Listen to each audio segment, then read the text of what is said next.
দর্শক, আজকে আবহাওয়ার খবর জানাবো আপনাদেরকে। প্রথমেই জানাবো কুড়িগ্রামে ঘন কুয়াশা ও তীব্র ঠান্ডায় জনজীবন বিপর্যস্ত। প্রচুর পরিমাণে ঠান্ডা এবং ঘন কুয়াশার বিপর্যস্ত হচ্ছে জীবন।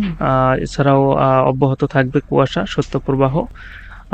এছাড়া আমরা যদি আরেকটু জানাতে চাই, সেটা হচ্ছে ঘন কুয়াশায় দৌলতদিয়া পটুরিয়া নৌ রুটে ফেরি চলাচল বন্ধ।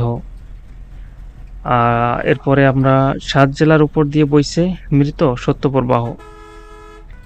এরপরে যদি আমরা আসি ঢাকায় খুবই শীত বেড়েছে। সর্বনিম্ন তাপমাত্রা আজকে দেখা গেছে 13 ডিগ্রি সেলসিয়াসে, যা জীবনমানের উপর খুবই হুমকি স্বরূপ দাঁড়াতে পারে। 9 ডিগ্রি সেলসিয়াসে নামলো চুয়াডাঙ্গা তাপমাত্রা। ঘন কুয়াশায় জনজীবন বিপর্যস্ত।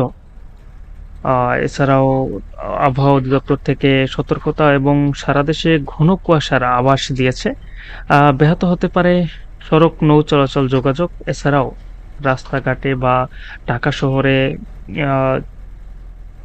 তাপমাত্রার কমার আভাস দিয়েছে দিনের তাপমাত্রা। দর্শক, এই ছিল আজকের আবহাওয়ার।